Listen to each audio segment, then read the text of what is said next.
La familia es producto de una construcción social, política y cultural, y no de un mandato biológico. Es por eso que existen diversas formas de organizar y vivir en familia. Las nuevas parentalidades se fortalecen gracias al reconocimiento de derechos y respeto a la diversidad. Tanto desde el punto de vista antropológico como el histórico, no se puede hablar de la familia.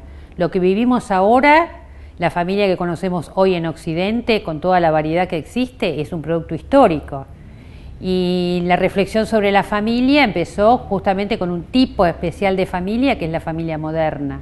Ese tipo de organización familiar fue una organización que resultó funcional al capitalismo, del mismo modo que la familia extensa resultaba funcional al sistema medieval, donde se necesitaban más brazos, donde la mortalidad era muy alta, entonces había que tener como recambio de los hijos. El modo de producción capitalista es el primero que separa lo doméstico de lo público, el hogar de la fábrica. En una sociedad que se espera la reproducción de capital y sabemos que esa reproducción de capital se genera a partir de la reserva de obreros, etcétera, etcétera, y de una madre que le dé de comer a esos obreros para que el día de mañana vayan a trabajar, bueno, hay un tipo de familia esperado. Hay un tipo de familia esperado, que obviamente para esa época no se esperaba con dos padres, definitivamente. En Occidente, ¿sí?, la estructura económica y social se basa sobre la organización de familias nucleares, heterosexuales y con hijos, ¿sí? Y no hay otra manera de garantizar que esta organización económica y social persista si las mujeres no se dedican a tener hijos. Esa familia propia del capitalismo es la que todavía estamos viviendo, los padres y sus hijos. Pero eso es un producto histórico. Inclusive la palabra familia asombra mucho cuando yo se lo digo a los alumnos y alumnas, porque familia viene de famulus, que es esclavo doméstico.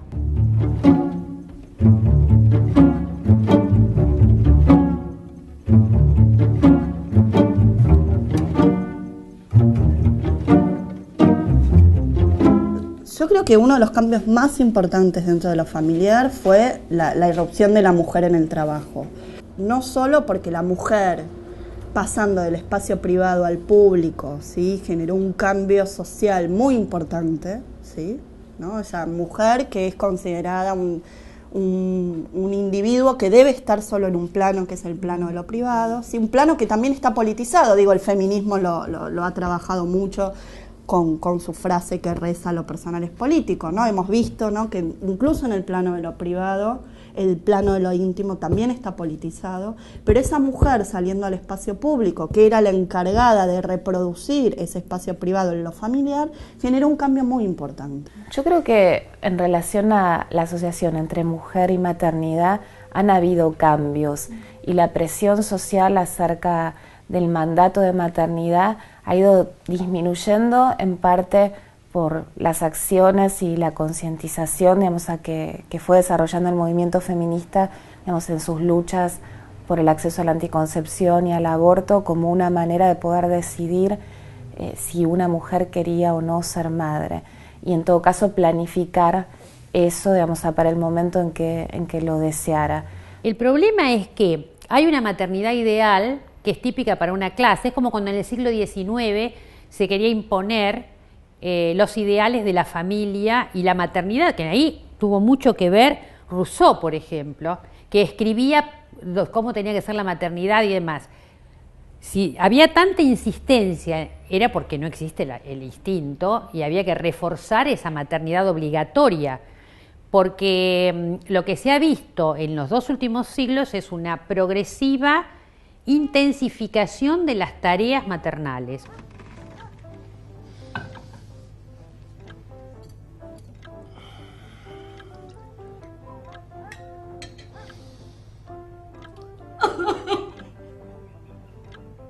Aquí se por la sal, está exquisita, mi amor. Los vínculos de parentesco, por una parte, se generan en base a lazos biogenéticos, ¿no? La transmisión de sustancias biogenéticas. Obviamente hay la posibilidad de generar vínculos de parentesco por vía social, por medio de una adopción, y también están otras formas de generar vínculos de parentesco, como son la continuidad de los cuidados y del afecto, ¿sí?, que le dan los padres a los hijos.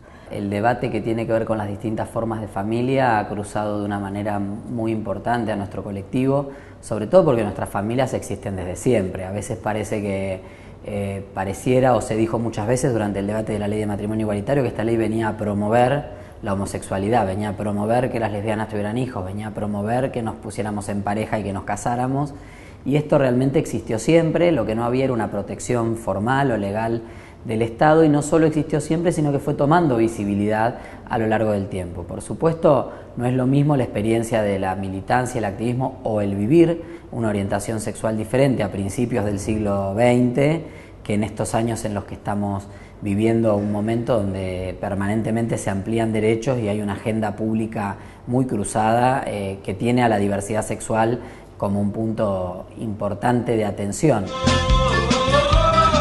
Por más que quieran sacarnos de nuestro lugar y pienses que solo somos un puñado de idiotas, no podrás quitarnos lo que hicimos ya. Ahora somos más hermanos que antes. Nuestra familia es en la diaria, es trabajo, estudio, normas, haces esto, no haces el otro, mirá que tenés que trabajar, mirá que tenés que ir a la facultad. O sea, me parece que ya se terminó el modelo heteronormativo de 4 y que la ley de matrimonio igualitario vino a las familias como nosotros de mucho tiempo a sacarlas del closet y a darle derechos y a decir, mirá, sí funciona, tenemos hijos grandes que están bárbaros y que están insertados en la sociedad sin ningún problema psicológico. Mira, nuestra idea de familia yo siempre la viví con mucha naturalidad.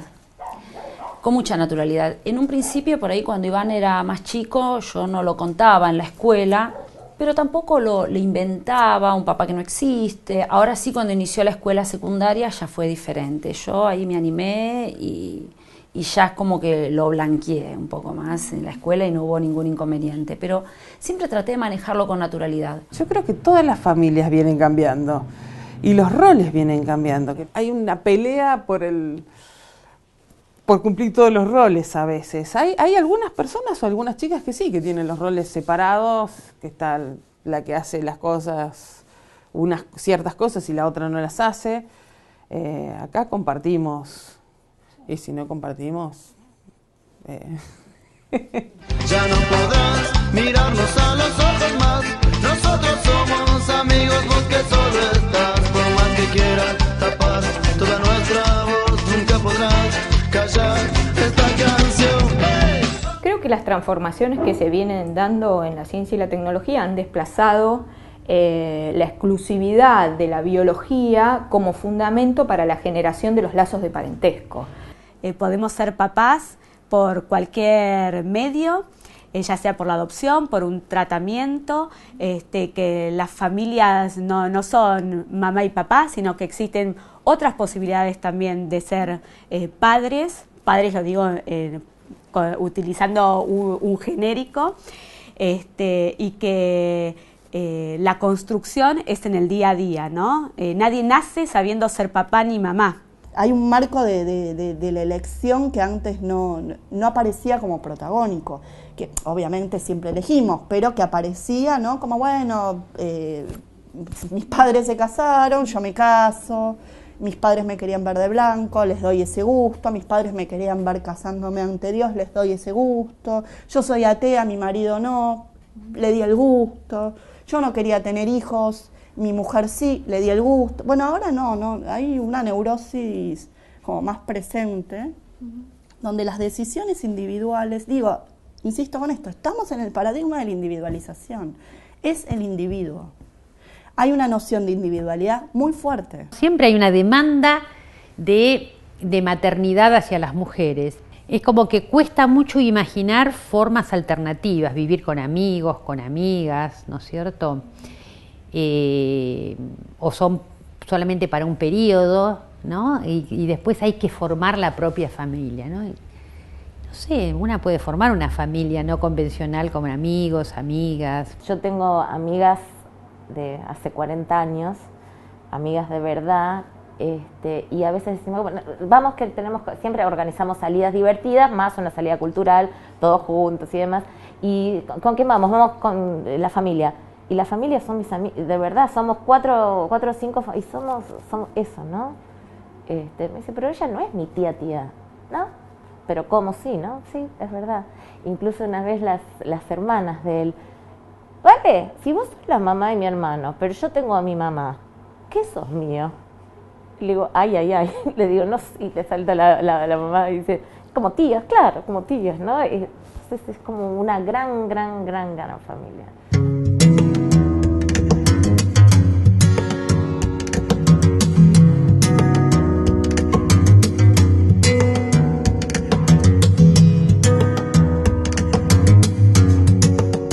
No criamos a nuestros niños diferente. Nuestros niños tienen normas, tienen horarios para dormir, horarios para comer. O sea, el imaginario de que los hijos de las familias diversas, no sé, andan con una pluma en la oreja y, claro, o sea, no, nuestras familias no son lo que por ahí se ve en la Marcha del Orgullo, que es una fiesta y donde toda nuestra diversidad sale a mostrar sus colores y sale a mostrar la parte, si querés, del arte.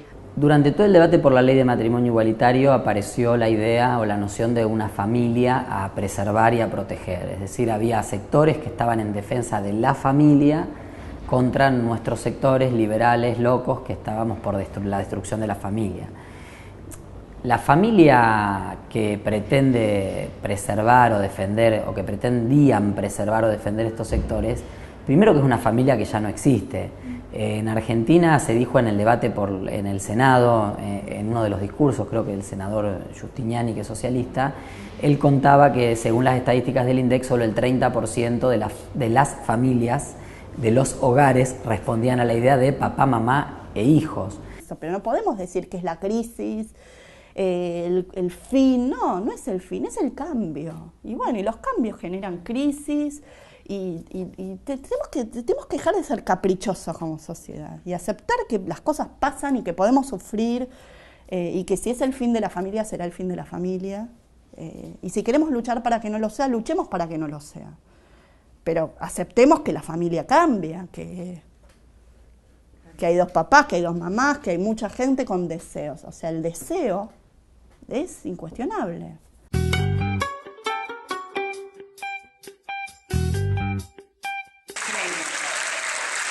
En Argentina, la ley de matrimonio igualitario cumplió 3 años, con un total de 7.000 bodas celebradas en todo el país.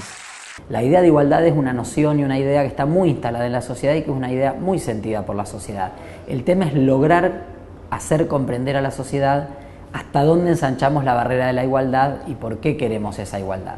Entonces, cuando logramos explicar que no podía haber igualdad en una sociedad si no permitíamos a todas las parejas casarse y acceder a los mismos derechos, claramente se abrió la puerta de que la ley fuera aprobada, porque es una ley tan simple, tan clara y tan positiva para la sociedad. Les fue muy difícil a quienes se opusieron explicar por qué. Nadie pudo decir, no estoy a favor porque no creo en la igualdad. La sanción de la ley de matrimonio igualitario para familias como la nuestra, que veníamos desde mucho tiempo conformadas, fue como un cimbrón, como un sacudón. Yo la experiencia que tengo desde la nuestra es, nosotros estábamos viendo la sanción de diputados y empezamos a ver claramente todos los derechos que no teníamos. Y sí, todas las obligaciones que teníamos, porque como ciudadanos, como personas, funcionábamos igual que otro matrimonio. Yo siempre digo que el matrimonio igualitario fue el punto de inflexión en la sociedad, que partió la sociedad en dos, que hizo un antes y un después, y cuando ocurrió eso, mi esposa me veía llorar yo miraba televisión y lloraba, y ella me dijo, ¿querés ir? Y nada, fuimos y entramos. En este momento se está votando por sí al matrimonio gay o por no al matrimonio gay. 36 votos a favor, 27... Me puse contento, pero después seguía llorando porque me seguía faltando algo. Y de eso se trata. Cuando comenzás a darte cuenta que las lesbianas y los gays ya tenían el derecho a casarse, los mismos derechos, en ese instante me empecé a dar cuenta que como yo no era ni lesbiana ni gay, estaba fuera. Soy Alejandro. Soy Celeste. Soy Nahuel. Soy Kirsty. Soy Alexei. Soy Matías y estoy a favor de la ley de identidad de género. No era feliz Entonces faltaba algo, y era el derecho a la identidad. Porque nosotros también somos ustedes.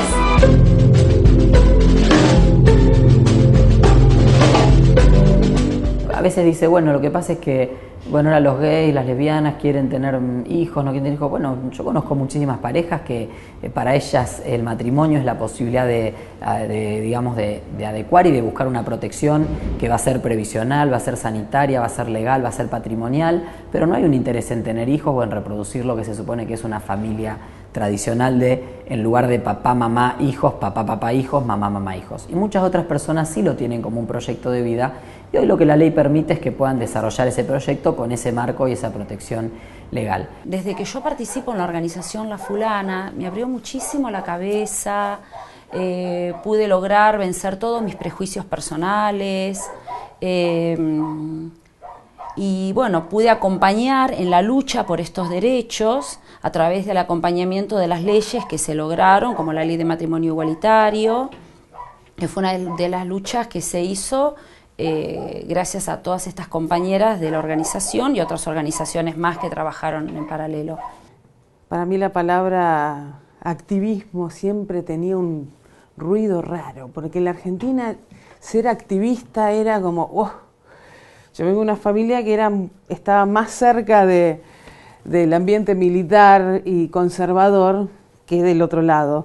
Entonces esto de decir alguien es activista, era como terrible.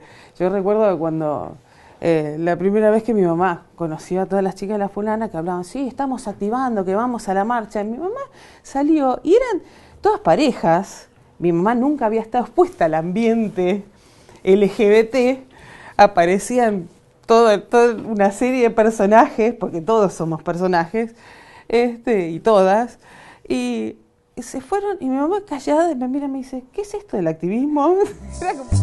Hay en la noche un grito y se escucha lejano, cuentan al sur, es la voz del silencio, en este armario hay un gato encerrado, porque una mujer defendió su derecho. Y en realidad ahora lo ve, ella es ahora activista, porque yo creo que la familia se vuelve activista. Y la palabra de... Sí, hay que ponerle una palabra, hay que poner un nombre a la militancia por los derechos, pero yo creo que uno vive quién es. O vivís o no vivís.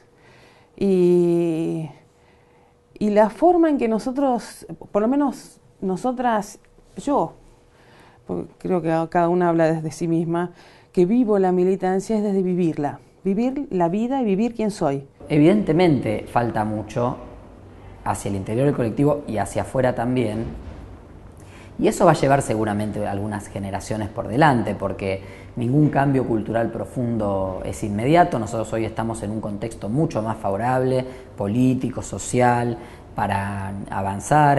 La agenda de la diversidad está muy instalada, sigue muy instalada en las preocupaciones de la dirigencia política y de la sociedad. Hay mucha atención en lo que pasa con este colectivo, pero la realidad es que eso tampoco garantiza que la cabeza social haya cambiado rotundamente. La pareja de homosexuales, suponte que adoptan un chico, un varón, como tienen inclinaciones homosexuales, ¿no podría producirse una violación? Yo siempre fui una persona muy privada en lo que es mi vida personal. No, nadie viene y te dice, hola, ¿qué tal? Me llamo Ana, soy heterosexual, soy bisexual, soy pansexual, soy lesbiana, soy... No te lo dicen. Pero sí, cuando viene su pareja le dan un beso o lo agarran de la mano, y yo creo que de eso se trata, de visibilizar quiénes somos, porque muchos años, mucha gente, y aún hoy muchas chicas lo viven en silencio y con una doble vida.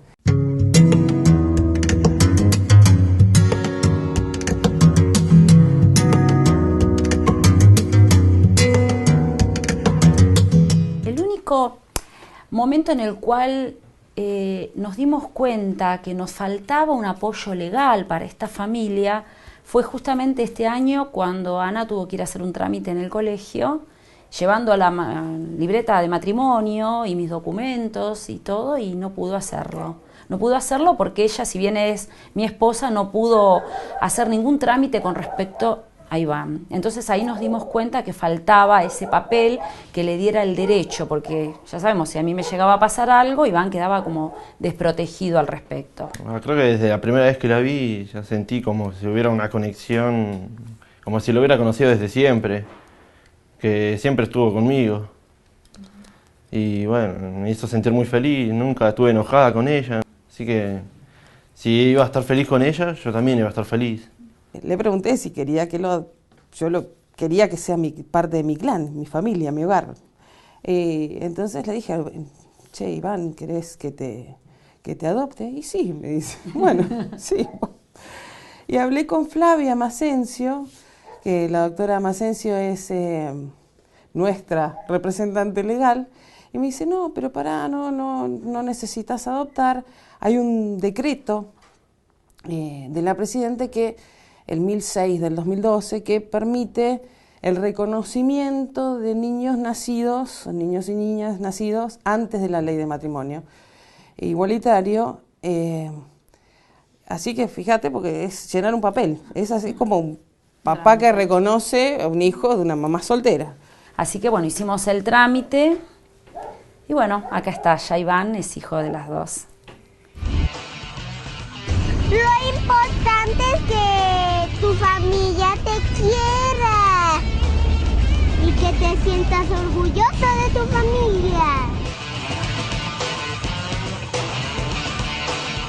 Yo venía con un hermoso paquetito que es Leonel, que tenía 9 meses, hijo biológico mío, y Kalin se suma a esta familia, porque ya nosotros dos éramos una familia. Y bueno, nada, a ver, en los años 90 no eran los años más fáciles en la sociedad, ni en la escuela, ni en el vecindario, ni en la familia. A los 4 vientos, yo quería explicarle a todo el mundo que yo era el papá. Y me tenía que conformar. Entonces, yo siempre digo que yo fui el papá de él toda la vida. Me enseñé a jugar a la pelota, pero no podía decirlo. Entonces teníamos que armarlo a él, formarlo a él, pensando que tenía una tía en la casa. Y de eso no tenía nada que ver. Había una festividad, había algo y siempre yo me tenía que quedar. O sea, era la supuesta tía, la amiga. De eso se trata. Que tuvimos que posponer muchas cosas. Y eso no se paga ni con nada. A nuestra generación de activismo y de nuestras familias, a nuestros hijos e hijas seguramente les va a tocar pagar el costo social de la visibilidad, de tener que seguir golpeando puertas, de tener que inscribirnos en las escuelas y que no nos pregunten ni dónde está la mamá, y que entiendan que nuestros hijos tienen 2 papás o 2 mamás, que no hay papá, que hay 2 mamás. A nuestros hijos e hijas les va a tocar seguramente, si no trabajamos fuertemente en los ámbitos educativos, para que nuevas generaciones no lo tengan que pagar y para que podamos vivir en una sociedad donde realmente, como decía antes, la homosexualidad no sea nada.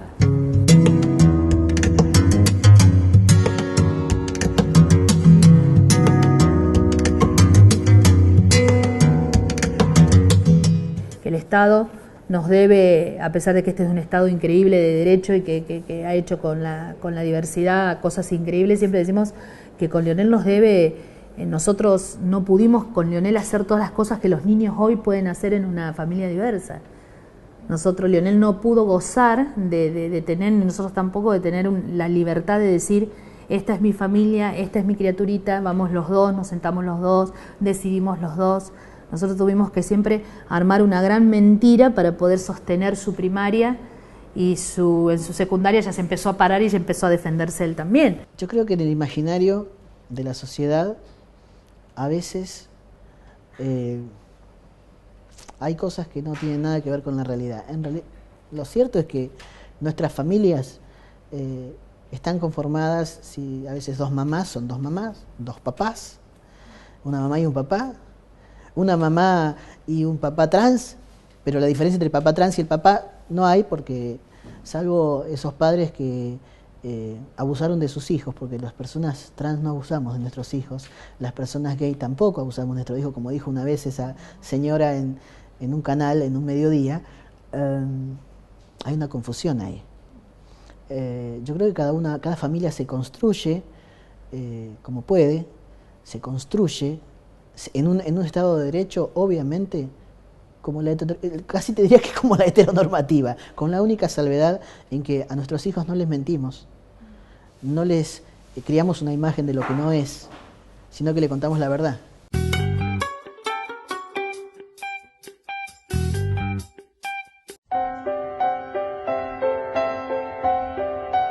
La fertilización asistida ya es un derecho en todo el país. A partir de ahora, se garantiza el acceso universal a los procedimientos y técnicas de reproducción. Con Guido, mi marido, nos conocimos hace 11 años.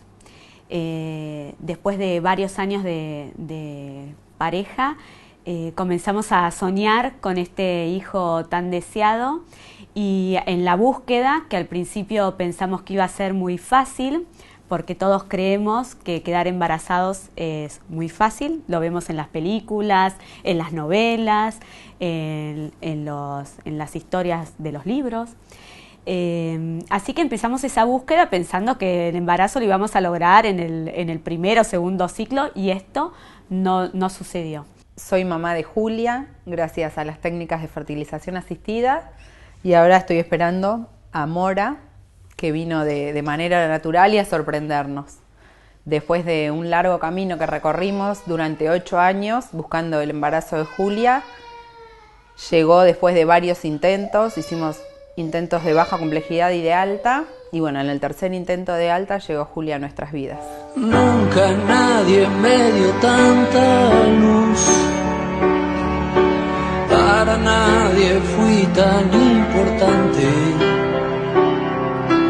nunca quise ver tan lejos al dolor. Los condicionamientos son culturales, ¿sí? En un primer momento. Obviamente después hay que sumar los condicionamientos económicos, ¿no? Porque uno puede desear mucho querer tener un hijo propio que se le parezca, pero si no tiene el dinero para acceder a un tratamiento de reproducción asistida, difícilmente pueda lograrlo. Y si no, tiene bastante dinero como para repetirlo varias veces, porque un primer intento es casi una suerte muy grande que no logra, que no sucede con frecuencia. El proceso fueron 8 largos años, donde uno al principio, por lo menos en nuestro caso, no terminás de caer en que lo que para la mayoría de la gente es un proceso natural, a uno le cuesta. Entonces empezás a hacer consultas con los médicos, en mi caso fue a los 29 años, como era relativamente joven todavía, me decían, bueno, tranquilízate, relájate, se empieza de una manera muy light, sumado a que no teníamos un diagnóstico de infertilidad así evidente, se llama ESCA, que es esterilidad sin causa aparente. Tal es la fuerza que uno represiva del mandato que no se dice, se oculta que uno tiene que realizar un tratamiento de fertilización asistida porque tiene dificultades. Dificultades que, como podría ser en cualquier otro aspecto orgánico. Pero en este caso, hacer un tratamiento de reproducción asistida es ocultado, se miente, ¿sí? Siempre está con un manto de secreto. Con un poco de ahorros y de ayuda de la familia pudimos hacer algunos tratamientos de alta complejidad. Llevamos ya 9 años en la búsqueda. También que en el primer tratamiento de alta complejidad que pudimos hacer, logramos el embarazo, y eso fue un momento de mucha felicidad. Fuimos a la primera ecografía, y después, cuando estábamos haciendo la segunda ecografía, nos dijeron que el embarazo se había detenido. Y fue un dolor muy grande, un traspié duro de sobrellevar también, y de recomponernos cada uno en lo personal y como pareja también, ¿no? A mí me ayudó mucho la terapia. yo conocí a las chicas de Sumate a Dar Vida, tenían un grupo de contención con una psicóloga social y te encontrás con otras mujeres que pasan lo mismo que vos, otras realidades, otra realidad económica, otra realidad de otra edad, por ahí chicas de edad más grande que no habían podido hacer un tratamiento y yo me encontraba discutiendo con mi marido porque yo quería hacer otro el mes que viene y él quería esperar. La lucha por la ley de fertilización asistida no era para nosotros en nuestro caso, sino que es algo que va a quedar para el futuro, para todo el mundo que lo necesite, porque lamentablemente, como solemos decir nosotros, no discrimina, o sea, no indica. Yo tengo 4 hermanos más, nosotros fuimos 5, a mi mamá no le costó quedar embarazada. Todos mis hermanos tuvieron sus hijos cuando se lo propusieron, y en mi caso no se dio. O sea que ni siquiera es porque vos vengas de una familia numerosa que no te va a tocar. Ley de fertilización asistida. Cambiemos la espera interminable por la dulce espera. ¿Sabías que 1 de cada 6 parejas no puede tener hijos porque no tiene dinero para el tratamiento? No solo una persona se siente insatisfecha consigo misma, incapaz, podés escuchar que te digan, inservible, sino que también se deterioran los vínculos, ¿sí? A los hombres también les cuesta mucho asumir que hay un problema reproductivo. Entonces, ¿qué puede suceder? Que les cueste realizar los exámenes para el diagnóstico. No se sabe todavía si tienen algo, pero no pueden dar ese paso del diagnóstico. Entonces eso ya empieza a generar, en ese contexto de sufrimiento, pérdida de autoestima, también un deterioro del vínculo conyugal. Despacio, desandando el camino, nos fuimos poniendo de acuerdo con mi marido en hacer otros intentos, fuimos cambiando de médicos porque llega un momento que vos sentís que por ahí ese profesional ya no tiene nada más para ofrecerte. Y bueno, y es empezar de cero en otro lado, con estudios, renovar estudios, hacer un tratamiento de alta donde ya te transfieren embriones. Entonces ahí sí decís, acá a mí el primer tratamiento me transfirieron 3 embriones, yo digo, son trillizos. Y encontrarte nuevamente con un negativo que nos destruyó por completo y ver después cómo seguir. El año pasado comenzamos también, después de muchas charlas entre los dos, trabajo también con la psicóloga, a transitar el camino de la adopción como otra posibilidad de ser papás. Así que estamos contentos porque después de muchos trámites, después de una vivencia de un camino bastante burocrático, ya fuimos aceptados, así que tenemos otra posibilidad de ser papás por otro camino tan importante como la del hijo natural, ¿no? Sin distinción de nada. Queremos ser papás y bueno, y hacemos todo lo que está a nuestro alcance para cumplir ese deseo profundo y ese sueño. De poder tener a Julia, de ahora estar esperando a Morita, que nos sorprendió por completo también porque fue realmente inesperado. Y deseo que todo el mundo tenga, aunque sea la posibilidad, por eso también sigo participando y no es que yo ya conseguí tener mi hijo y digo, bueno, ya está mi hija. Digo, ya está, o sea, es una lucha, como te decía hace un rato, para todos, para las generaciones futuras, es a pulmón, porque no tenemos sponsoreo de ningún tipo y yo quiero que aunque sea todo el mundo tenga la posibilidad de intentar llegar a tener un hijo. Se viene luchando hace muchos años, hay que aprovechar este momento y presionar en los lugares donde no quieren que esto sea así para que no cobren más a la gente, que ganen un poquito menos. Claro, me emociona tremendamente que mi hijo, que tus hijas, que las de Fito, que todos nuestros hijos crezcan en un país donde se iguala este derecho, un país que evoluciona en este sentido. Yo estoy convencida que eso nos hace una mejor sociedad. Debe ser que me pediste un día una canción que fuera del corazón. Unos meses antes de hacer nuestro primer tratamiento, puse en el Google infertilidad y me saltó la página de Sumate a Dar Vida, había una reunión. Y entonces le dije a Guido, bueno, vamos a ver qué es lo que qué es lo que están haciendo, cómo podemos participar. Y ahí, bueno, nos informamos.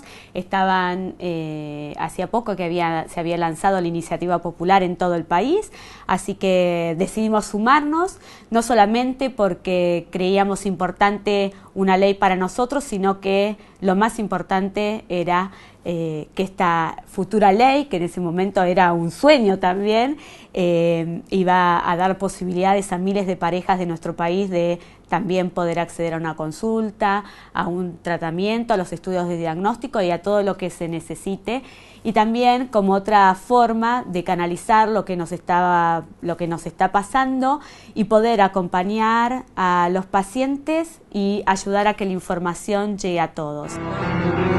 Le pedí al Señor que me diera un amor que a veces sería tan profundo.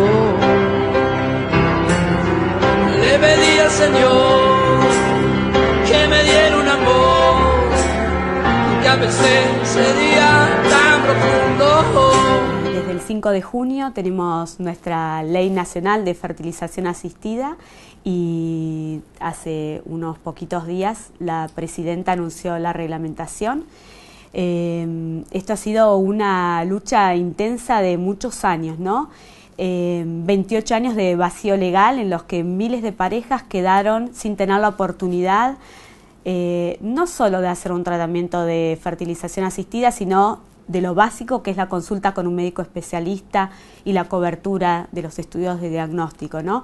El día que se proclamó la sanción en el Congreso, yo estaba presente, traté de arreglar para dejar a mi nena porque sabía que iba a ser un día largo y fui con mi panzota.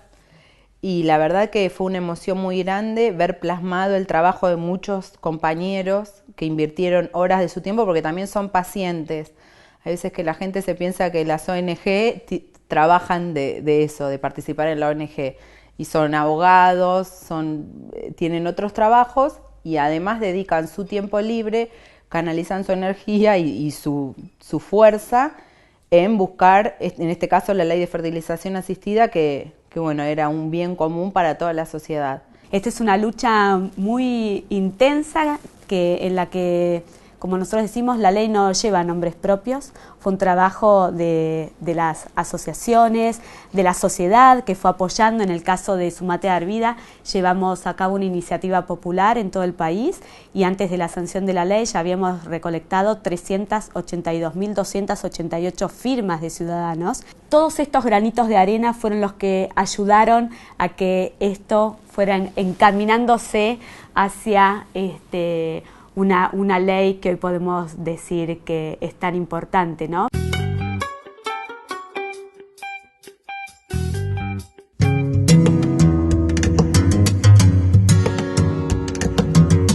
La adopción es otra forma de construcción familiar y es por eso que se espera la modificación de la ley de adopción para acortar los tiempos de espera, uno de los puntos más cuestionados del sistema actual.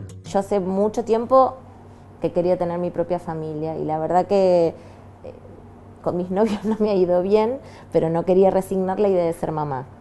En mi familia y alrededor mío la idea de adopción estuvo presente siempre, siempre, siempre. A mí me resultaba muy familiar y yo como hija única siempre le decía a mis viejos, ¿por qué no adoptan? ¿Por qué no adoptan? Con lo cual era algo que me hacía mucha cosquillita. Nosotros consideramos que las familias no deben ser de ninguna manera especial. Hay familias que están formadas por mamá y papá, a la espera de sus hijos. Hay familias de mamás solas. Tenemos poca experiencia en familias de papás solos, pero sí de mamás solas. Cuando vi que mi reloj biológico estaba a pasos agigantados, nunca, jamás en la vida se me cruzó por la cabeza embarazarme de algún desconocido, jamás. Primero, pues yo soy súper religiosa, pero más allá de eso, mi cabeza estaba en que había otras formas de dar amor. Y bueno, de a poquito la idea se hizo más intensa y empecé mi búsqueda a través de ONGs. Una de las ONGs que me dio respuesta más rápida a mis primeras inquietudes fue Anidar, y oh casualidad estaba enfrente de mi casa.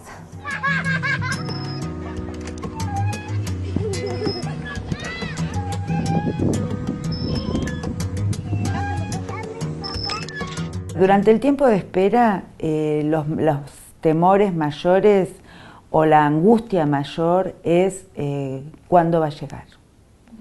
El inicio del trámite es cumplir con una serie de requisitos de documentación que en un momento se termina y entonces es cuando las familias que están esperando a sus hijos se quedan sin mucho para hacer. Y nosotros consideramos que ese justamente es el tiempo para trabajar sobre todas las inseguridades, bueno, cómo será, de dónde vendrá. En ese mismo momento dije, ok, yo así no me quedo, esperando, mirando el teléfono como una novela, no. Y me junté con la gente de Anidaria, empezamos un grupo de papás, que estábamos todos en espera y que fue muy rico y nos íbamos acompañando y decíamos, bueno, ¿cuál era la problemática? Y en esa problemática nos dimos cuenta del tema de la de adopción y todo esto me empezó a despertar un montón de cosas. Entre esas cosas, ver qué se podía hacer por cualquiera de mis posibles futuros chicos. Si bien esto es un tema complejo, reducir los tiempos de que los chicos están en las instituciones, porque es compleja la decisión del juez de separar definitivamente a un hijo de su familia de origen y buscarle una familia adoptiva. Esto es la declaración del estado de adoptabilidad. Bueno, pero es necesario. Digamos, me parece que si hablamos de los derechos de los niños y de la defensa de los derechos de los niños, de la Convención del Interés Superior del Niño, no podemos convalidar que se respeten más los derechos de los adultos a tener a sus hijos en una institución que los de los chicos a tener una familia. Pero se me hizo súper corta, porque bueno, cuando pregunté si se podía elegir edad y demás, que eso yo no sabía, me dijeron que sí y que estaba dispuesta. Entonces dije, yo empecé, estoy sola y por mi edad vamos a ser coherentes. O sea, si bien adoro a los bebés, la realidad era que era muy difícil que me dieran un bebé y hasta me parece que es relativamente lógico. ¿Qué iba a hacer yo con el bebé si tengo que salir a trabajar? ¿No? Digo, hay otras cuestiones, pero empezamos a pensar en el otro. Y entonces dije, bueno, pueden ser 2, entre 3 y 7, bueno, entre 3 y 9, bueno, hasta 11, y bueno, y así fue que aparece al poco tiempo, al año, Luis, con 14. A ver, la ley actual prevé que si durante un año el niño que está en una institución no recibe ninguna visita de un familiar, puede ser declarado el estado de adoptabilidad, porque se considera que hay un abandono. El problema con esto es que a veces una visita al año se considera que entonces no hay abandono. Con lo cual, la verdad que desde el sentido común no alcanza para nada y es una opinión generalizada. Y bueno, la vinculación fueron 6 meses y a los 6 meses di con una abogada maravillosa que lo lindo de esto es que Luis tiene 4 hermanas, que también son adoptadas por 2 familias. Y la verdad que mi familia de ser hija única se regrandó, porque más allá de que podríamos no habernos vinculado o era lógico y demás, disfrutamos mucho. Yo nunca hubiera dejado de que, digamos, pasar la posibilidad de que él se viera con sus hermanos, pero además yo también la paso súper bien.